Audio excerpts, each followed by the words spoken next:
Andolini. My company is called Inkdolini, and I'll tell you the quick story behind that is when I was thinking about going off on my own, which is something I had kind of wrestled with for a couple years. I kind of was going through this really hard decision of, do I leave this job that I'm in, that I love the people, but I don't really love the job. And if I leave, I'm going to have to go off on my own. And so my husband and I got drunk on our porch about it. And I was like, well, what would I even call my business? Like Indolini LLC? And my drunk husband goes, no, obviously Inkdolini. I went, duh, of course that's it. And so then I went with the ink theme, as you can see. And so my whole brand is kind of like paints and ink splotches. So anyway, that's the story behind the weird name Inkdolini. Who knows how long I'll keep it, but we've been in business for a year. So can't beat that. All right, let me share my screen with you. Let me know when you can see the PowerPoint. Okay. Can you see it? Thumbs up. Perfect. So today we're going to talk about opportunities for social media during COVID-19. But as Jen said, everything in this is not just during COVID-19. It's really during any crisis situation, global or otherwise, or any pivot. This really can be applied to a lot of different things, but specifically in the current times as we are now. And of course, we know the second commandment of the current times is "Thou shalt not judge a lady by the length of her roots." So please excuse my roots. People that have only known me for the past 8 years are learning what my real hair color is for the first time. So, don't judge a lady by her roots right now is commandment number 2 of the quarantine times. So let's get into this. If my slide will advance, there it goes. So that's me, I'm Gabby. I always like to start my presentations with some fun things to kind of let people know that I'm not a very serious person. And although we'll talk about some serious things, I like to make jokes. I worked in Los Angeles and New York City. I was a talent booker, and I used to cast reality shows until 2009.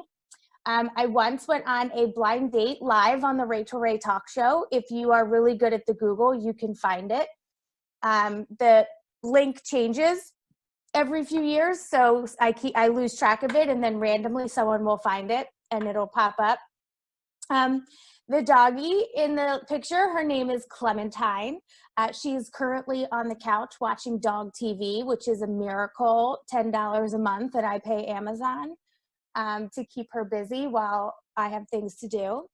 And you can follow her on the Insta. She's Clem in the City DE, or you can follow hashtag Clementine in the City. And here's the stuff that make me an expert. I have over 10 years experience in digital marketing, media, and social media. I have led the social media efforts for web hosting, destination travel, small finance, nonprofits, arts, events, and snack food industries. It's a lot. And I am locally famous. I've been featured on Newmarket Wilm, Delaware Business Times 40 Under 40 in 2016. I often join Rick Jensen on WDEL's Weekend Buzz. I've been written about at Technically Delaware, Delaware Today Magazine, and in 2017, I won North Delaware Happenings 2017 Social Media Personality, which doesn't even exist anymore, but I don't care because a win's a win, and I'm going to take it. There you go. Here's what we're going to cover today: why social media matters right now specifically, some best practices that you can implement, how to stay top of mind for a delayed sales funnel. We're going to talk a lot about you're going to be elongating your sales funnel right now. We're going to go over some content ideas and how to think out of the box.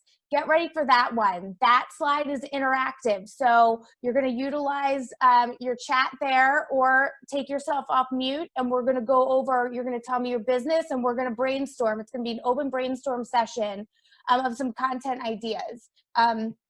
and how we can all be thinking out of the box right now. We'll go over some resources and then we'll do a Q&A. I tend to go on tangents, so I'm gonna talk fairly quickly so that I don't go over my 45 minutes. So why social media matters right now. Here's, I think, the biggest thing to take away from all of this is no one's an expert right now, right? Like I'm giving you some general best practices and I'm going to just throw some data at you. But right now, this is you've heard the term unprecedented like so many times recently. And truly, this is an unprecedented time. There's really no one that knows exactly what to do and how things are working right now. It's impossible. We've not ever seen anything like this.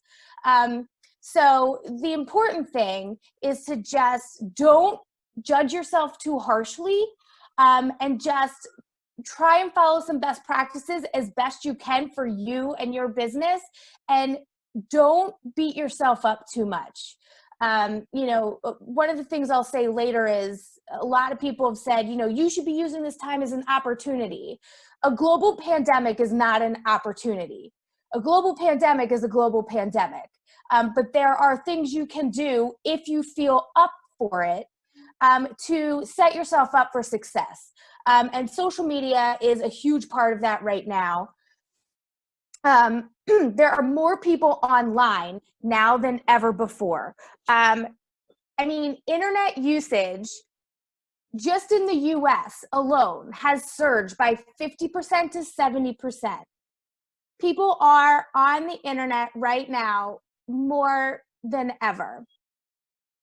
And with most businesses closed and most people staying at home in order to reduce, obviously, the spread, social media usage is surging. People aren't going out to bars or not engaging in the outdoor activities, so they're turning to social media.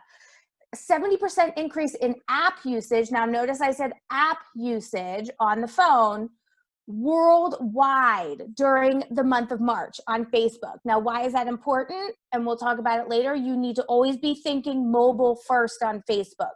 A 70% increase in mobile app usage on Facebook worldwide.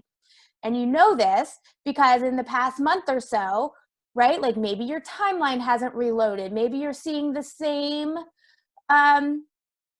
post over and over again. Facebook's having some bandwidth issues.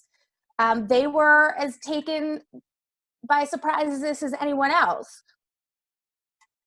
And they've rolled out some new Messenger features to keep up with the demand. You'll see they're doing a big push for Messenger chat rooms right now where you can send someone a link, much like you can a Zoom meeting, and they don't even have to be on Facebook to use it. I know my friends and I have been having a great time using the different filters and the games and now the new backgrounds on Facebook Messenger. So Messenger is really trying to work to keep up with those demands. So it's also, hint, hint, a really great time to be doing Facebook ads and having them go towards Messenger. We'll talk about that later. Instagram story usage is up 15%. And when you think that, there's millions of people on Instagram, 2% or 15% is a pretty big number. In the US alone, there's a 2 million person increase in active users. That's people actively using the app. It's not people who have signed up just to flip, because they're bored. It's not like me on TikTok where I signed up for TikTok just to watch the videos and I'm not actually making one, although I made one. It was awful. So there's a 2 million person increase in active users ages 25 to 34. Why is that stat important? 25 to 34 right now for most brands is their main buyer. That's a big chunk of your main person that you want to target that's now an active user on Instagram in the US. Twitter has, as we know, have become the go-to platform for real-time information from journalists and from scientists. We know a lot of information isn't coming out in the traditional ways. It's getting leaked on Twitter. Twitter has increasingly, ever since the 2016 election, been seen as a breaking news source, now even more so. I know a lot of my clients are really looking towards Twitter to spread news to a base outside of their followers about what they're doing during this time.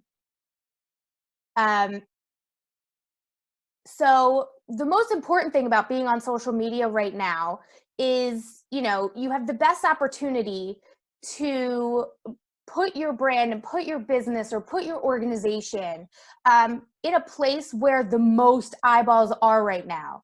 However, that comes with the caveat of you have to be careful. Your content has to come from an authentic place. You have to be helping, not leveraging a vulnerability in the community, right? So you need to really be careful and cautious about the content that you're coming out with and the things that you're saying and how you're saying them. So it's kind of a double-edged sword, right? You have a lot of eyeballs and you're thinking, oh my God, it's the perfect time to sell. It's not the perfect time to sell, but we can set you up for success so that you can sell later on. And basically, you're going to have to shift your mindset a little bit. You have to understand the new needs of your online audience, and you've got to adapt your messaging. The hard sales, they're out. There's really, it's a tough time to be really doing that hard sell right now. And, whenever especially in the tech world, it drives me crazy. I tried out some new platforms for various things like a couple days ago, and I keep getting those automated follow-up emails. I just want to circle back. You did the free trial, da, da, da, da. And it's like, this is not the time for that. This is absolutely not the time for the hard sell like that. So hold off on that hard sell.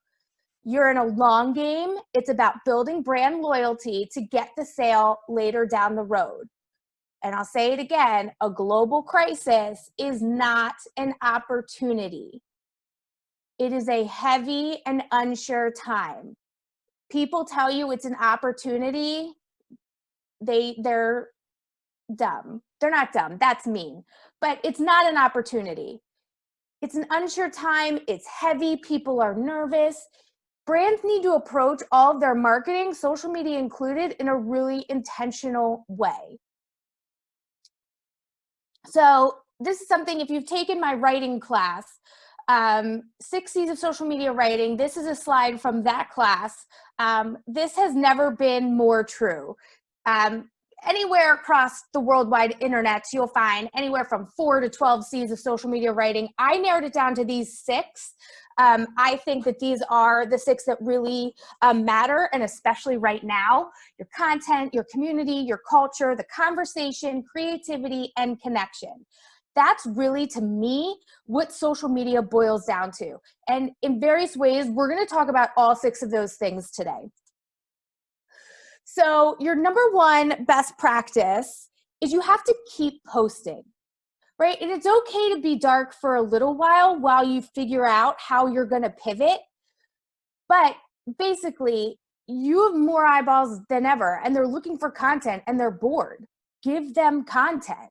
Be proactive in your communication. If you're changing the way you're doing business, if you're doing different things to make sure you're helping the cause of stopping the spread, you're shifting to keep up with guidelines, don't make your audience dig for that. Don't make them have to message you and ask you what you're doing. Put it in a post, pin it to the top of the page.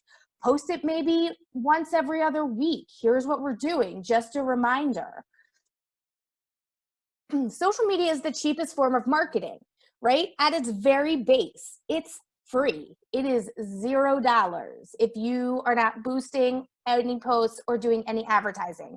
It's the literal least you can do to keep your audience informed about your business and what you're doing, and engage with your audience, which is craving that interaction.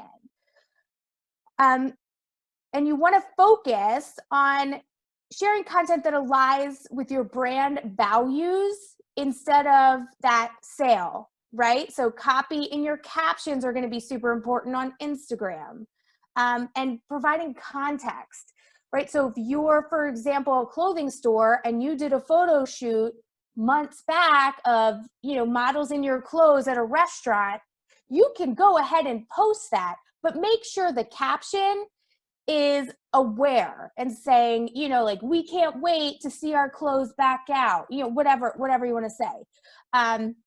But excuse me.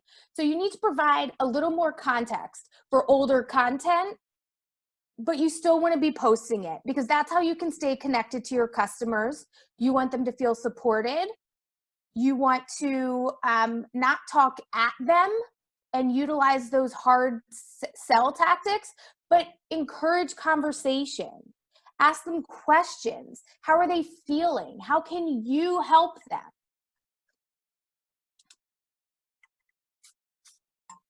You want to acknowledge the obvious.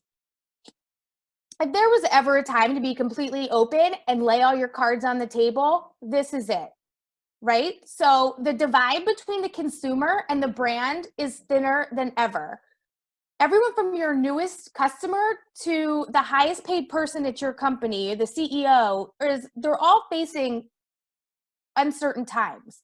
And that gap between them is small. And I saw something on the Face Place the other day that said something like, we're all in the same storm, we're just in different boats, right? So the CEO of a company isn't going through the exact same thing as, your newest customer, or, maybe someone in a third world country. However, they still have some of the same fears. So that gap between those two people is smaller than ever. And so it's a really great time for the C-suite of your company to really be present and be at the forefront of your social media. Let your audience know that you're listening, and that you understand that there's a new normal, and be sensitive to their feelings and their needs. Pretending everything is normal and ignoring what's going on, at its best, like it says here, it's inauthentic. And at its worst, you're seen as completely tone deaf. This is a time for humanity and connection. So posting a video message, a photo, and caption with empathetic messaging, with guidance, resources, or some other thoughtful kind of messaging, this is the time for that, especially if you haven't done that yet as your brand or as your organization. Get on it. Do it this week. We're what, 2 months almost into this. It's really time for you to just be acknowledging what's going on and that you're dealing with it. You don't have to mention COVID-19 explicitly in all of your content, but do take into consideration the tone of your post and how it could be interpreted by people facing a different reality than yours. Again, we're all in the same storm, just possibly in different boats. So here's some examples of that. This is the Chief Operating Officer of JetBlue. She did a video, and it's not a produced video, and they don't have to be, right? It's literally just her staring into a camera. That's the whole message. There's no fancy production there, because fancy production right now, it feels a little fake and it feels a little tone deaf. Simple is better. Put your genuine message out there to your followers. Let them know what you're doing, and make sure that, and make sure that you're being genuine. Tasty, which if you don't know them, they do recipes, are a food company, online food company. They are showing the same videos they would have always showed, but in the first comment of every single video, and they just copy and paste it every time. I think it's brilliant. They were one of the first companies to do this, saying, we're mindful that the current conditions might be affecting your access to stores and getting groceries. We just hope our videos are providing a distraction for you. We don't expect you to be able to get all the ingredients. Right? And I think that's such a hopeful and wonderful message. And they were one of the first brands that I saw that were really kind of business as usual on the top and, you know, stating the obvious on the bottom. I think that's a really smart way to do it. And they were kind of on that immediately.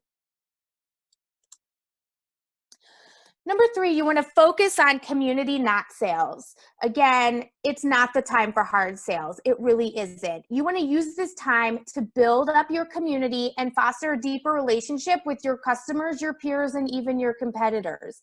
I've seen so many competitors join together and help each other out right now. And I think that's so, so important. Again, we're working on that, elongating that sales funnel. We're working on brand loyalty right now. We're working on being top of mind when people are wanting to buy again. And so you want to look for cooperative and collaborative opportunities, whether that's you're a nonprofit and you can start building out some content with another nonprofit that has a similar focus as you. Ways that you and your community, whether they be peers or competitors, can come together for the greater good. And you want to look for ways you can be of service to your customers. So that may be changing up your pricing models, deferred payment plans, a pay what you can afford option, much like today was. I know for my clients, I've changed so that they can pay their invoices in installments, which really helps me out as well. And this is how you're going to retain your customers, right? It's a lot easier to keep a customer than it is to get a new customer. So doing things like this and focusing on your customer community is going to help you retain those customers and retain those sales. We see Calm here, which is a meditation app, offered, they did some free breathing exercises, and then on their blog, they're taking you through breathing exercises of their staff members, and they're also giving their app away, or like a 30-day trial of their app for free, where typically it would be 7 days. That's something that's very useful right now. People need healers. They need to feel like, you know, a lot of people are getting into meditation right now, taking deep breaths. They're feeling a lot of anxiety. Calm's coming in saying, hey, we're the thought leaders in this. We're going to give you 30 days. And every day we're going to show you how we at Calm stay grounded and give you access to our tools.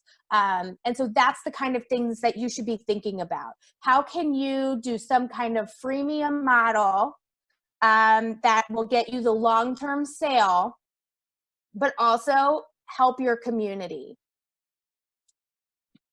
In short, you want to be sensitive to the tone of your sales post. It is okay to sell, just sell lightly, right? So you want to have a mutually beneficial relationship with new and current customers. So this is an online great job with this. They've been selling a lot of comfy clothes. They even say in their caption, look, it's a really weird time for us to be promoting a sale.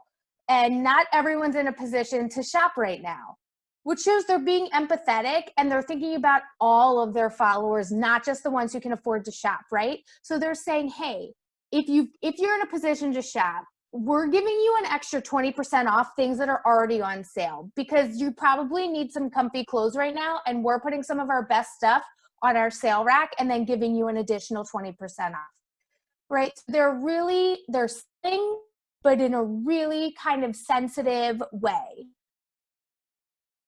So people may not be in the right position or mood to buy right now, but they will be. So put yourself in the position to be their first stop as soon as they're able to open their wallets and that buying behavior gets back to normal, which we've been through recessions before. We've been through economic disasters before. We know that's going to take a while, right? But we also know that this time maybe it's a little bit different because people are stuck at home.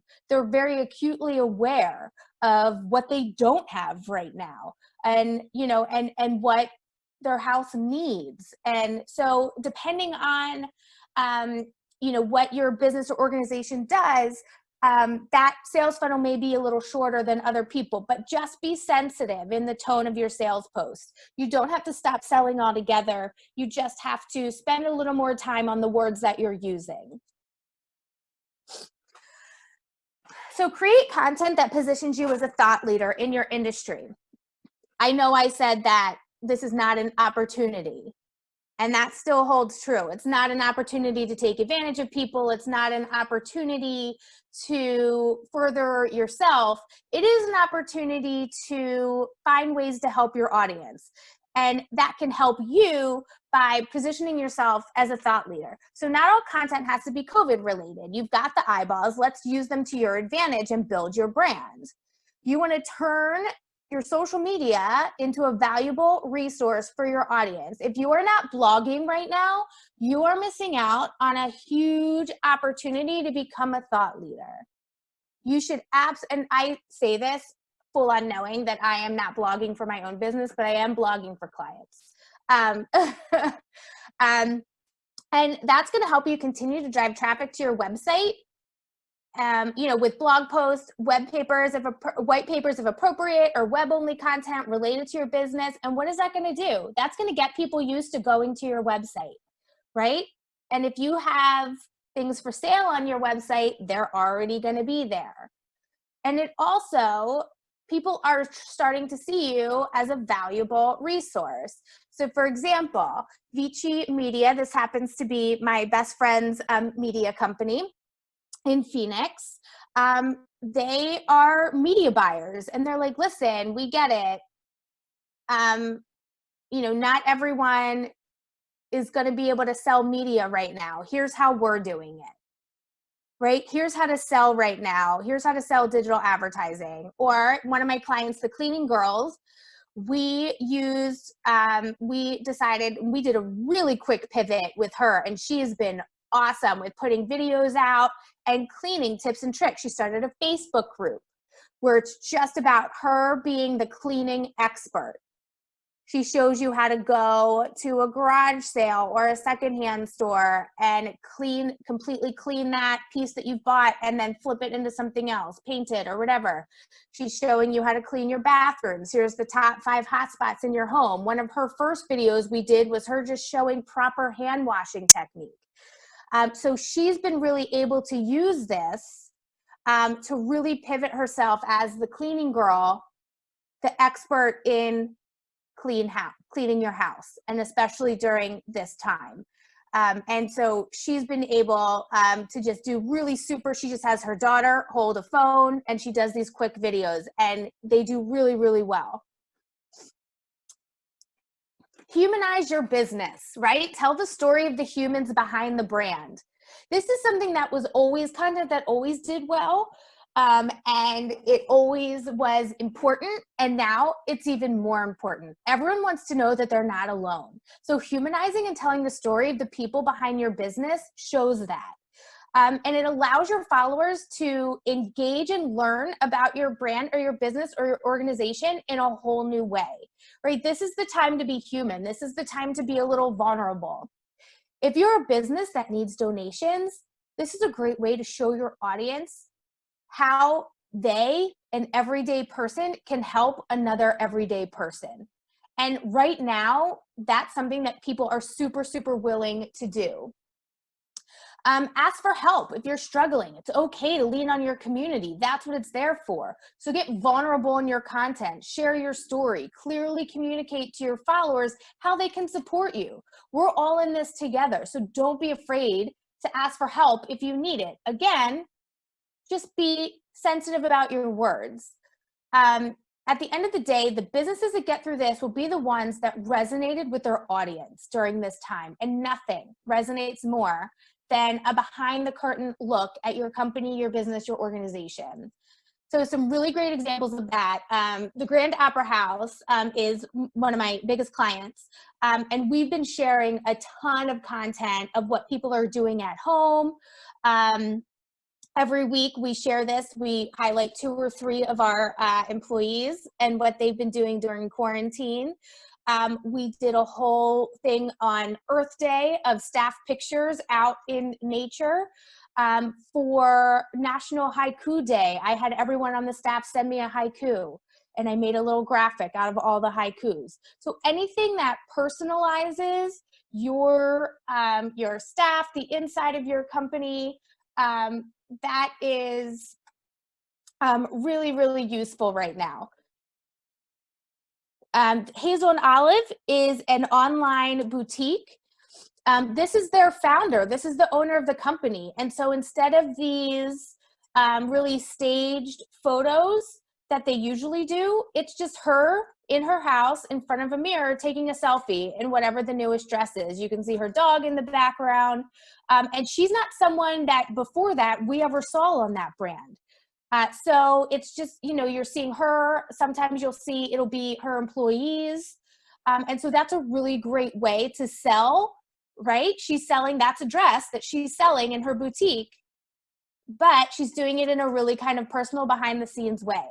Bardea, they did great they wanted to be able to pay their staff while they were closed. So they asked for help. And I think that that was a really great way to do that. And not only did they ask for help, they did sincere thank yous.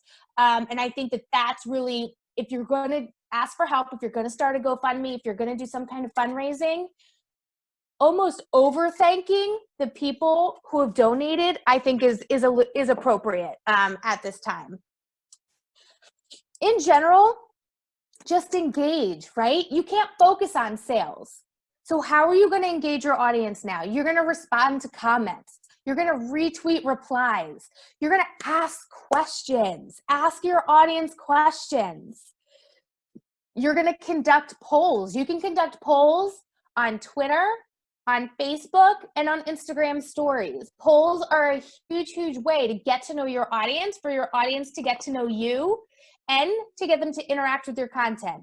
Because what do we know? We know that content that is engaged with stays on the top of the timeline, right? Algorithms all focus on engagement. User-generated content. So this is content that you get from your followers. So for example, if you're a clothing company and someone tags you on Instagram because they're wearing one of your shirts, ask that person if you can share it, and then share that photo and saying, you know, like, here's da-da-da-da-da, you know, making the best out of quarantine in one of our shirts or whatever. That's user-generated content. At the Grand, we just did a bingo card, and we'll be sharing people who have sent us their cards where they got bingo. We'll be sharing those. That's user-generated content. Live videos. Hot tip, live videos don't actually have to be quote-unquote live. Facebook has an option where you can premiere a video. At the Grand, we've been doing that 2 to 3 times a week. We are premiering old shows. So we have a video that was already done of an old show. You upload it and you hit the premiere button. And then on the timeline, it pops up, the Grand is premiering WHYY on Tour, Chicago, Part 2 at 7 p.m. tonight. And people can click get a reminder. And then at 7 p.m. tonight, it comes up as if it were a live video. And you can see the comments and all that stuff as it's happening, much like a live video, but it's something that was pre-recorded. So if you're nervous about doing live video, pre-record something, make sure you're doing it right, and then premiere it. And you get all the same features of a live video, and you have a little more control over it. Ask your audience to submit their videos, their photos, whatever it is, and that then becomes user-generated content. And again, keeping you top of mind, keeping you in their minds, so that when they're ready to use your service, you're already in their heads. Staying top of mind for delayed sales. This is what all of this has been about, right? Everyone knows that Friends episode, Pivot. I think this has been used more than any other, probably, meme on the internet right now than anything else. I'm trying to get the chats so that I can see if anyone's chatted in. I don't know if I can. Anyway. Oh, chat.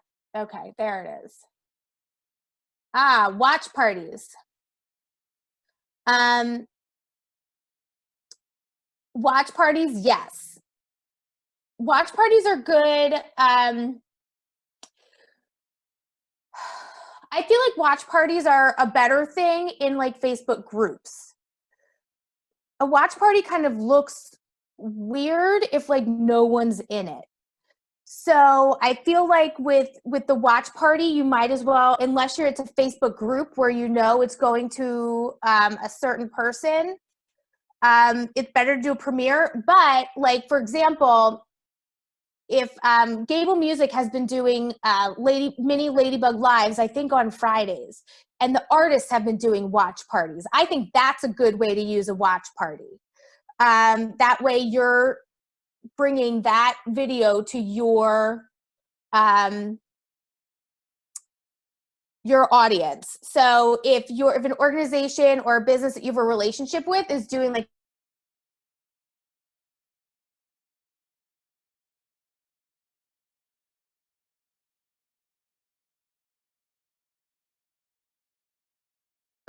like start a watch party, so that it can be introduced to my audience. So that's a good time to do a watch party, when you want to open it up to another audience other than the audience that is with the main video.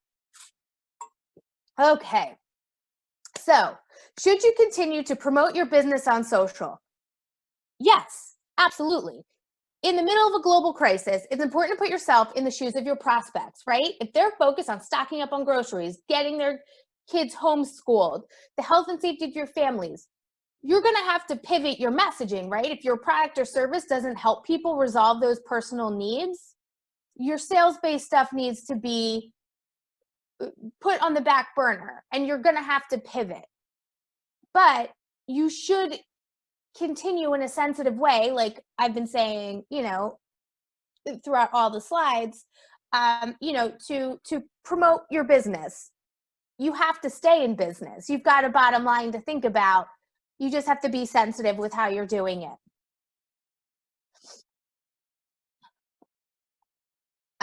So extending your sales funnel, right? The sales will come, just not at the pace that you're used to.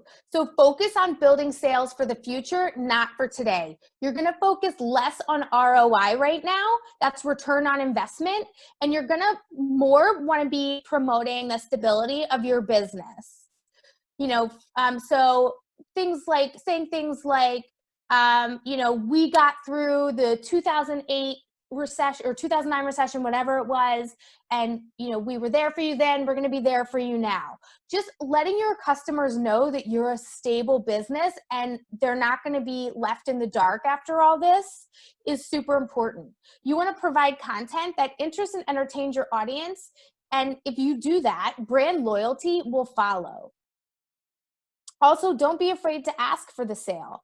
If your brand and product can be helpful to your audience, you need to tell them that.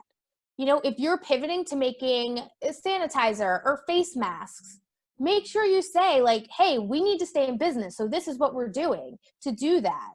We hope that you will support us and get your sanitizer and face masks from us as opposed to a big box store. It's okay to say that because right now people want to support the little guy. And I think that that's a really great silver lining. And I hate saying there's silver linings to this, but I think that's a really great silver lining that's coming out of all of this. But the main takeaway is you want to be building sales for tomorrow, not for today. You're really going to be elongating that sales funnel, right? So that warming up of your customers is going to be the part of that sales funnel that you're really extending right now, because you want to make sure that when they are ready to buy, you're right there for them and that you're the one that they've been engaging with this whole time. So some businesses that I think have done a really great job with that. Fusion Salon is it's not my salon, I don't own it, but they're my client. I also go there, they're the best. And what we did is we're really pushing for people to sign up for the online booking. Right? So we're not booking appointments right now, we're closed. But if you text the salon cell phone with your email, we'll send you the password.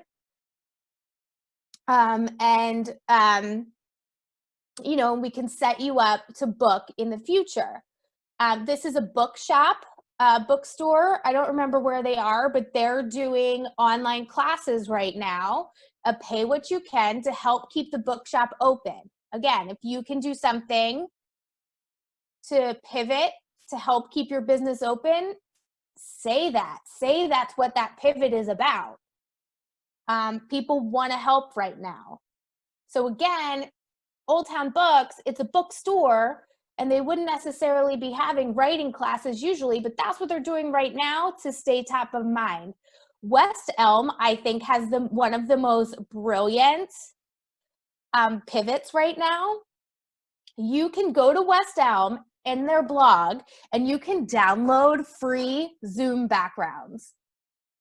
And it's just filled with West Elm furniture, right? So you're in a Zoom meeting. How many Zoom meetings a day are you in? Like 1 million, especially if you're in the corporate world. And all you're doing is staring at West Elm furniture all day long during your Zoom meeting. Brilliant. Brilliant.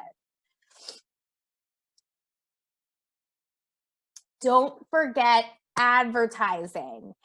I did this presentation, funny enough, to my dad before I started teaching it, because my dad knows nothing. And so I always, not knows nothing, that's an exaggeration, but I always try and bounce stuff off of him, because if he can understand it, then anyone can. So my dad worked in marketing forever ago, and he worked in marketing during one of the first global recessions. And one of the things he said to me was, what's interesting, and this was before internet marketing, this was before the internet, this is when I was a kid, he said, during that, whatever that first time was, and I'm totally blanking on when it was, businesses that kept up with their advertising, which at that point was still just in magazines and newspapers and radio, were the ones that stayed in business. And the ones who dropped marketing and advertising altogether were the ones that had to shut down. And why? Because they weren't top of mind, right? This is not a time you can cut back, but don't cut back 100%. Changing your approach just a little in the short term can help you win the trust of consumers in the longer view. Again, we're working on extending that sales funnel, right? And you're not going to be doing any kind of crazy advertising right now. You're not going to be trying new things or doing new initiatives. But those who can afford to keep their campaigns running for the next 30, 60, 90 days are doing so in a market that is favorable. Right? So consumers are turning to social media much more than normal, which means that those amount of available impressions are skyrocketed. There's a lot more eyeballs available to you. What does that also mean? Lower CPMs, that's cost per thousand. So that's giving you more bang for your buck, right? It's that supply and demand. Whenever there's a disruption to quote unquote business as usual, the first reaction, many businesses, is to pause their ad campaigns. And that's exactly why, if you're smart, you should keep your ads going. With your competitors likely out of the running, your shared audience will have your undivided attention. You're gonna be paying less because you won't have to bid as much. And you can shift to a lower cost objective. So at least on Facebook, the brand awareness is the lower cost objective because you're not trying to get people to perform an action. So they're going to show your content to the biggest number of eyeballs for your budget. Brand awareness ads are geared towards generating as many impressions as possible among your target audience. These campaigns typically generate results for much less and are great at keeping the awareness of your brand high, which, again, if you remember, is what we're focusing on right now. We're focusing on becoming thought leaders. We're focusing on brand awareness and building that long-term sale. So if you have $5 to $10 to put behind your online ads right now, $5 to $10 a week, even $50 a month, I think you're really going to see a return on that in loyalty. Hey, Gabby. Yeah. 5-minute warning. Okay. Oh, shoot. All right. So content ideas and examples. So we'll go through this pretty quickly. These are some content ideas, some ways brands are pivoting. So again, Brit & Co. is an online blog. Let's make it Monday Fun Day.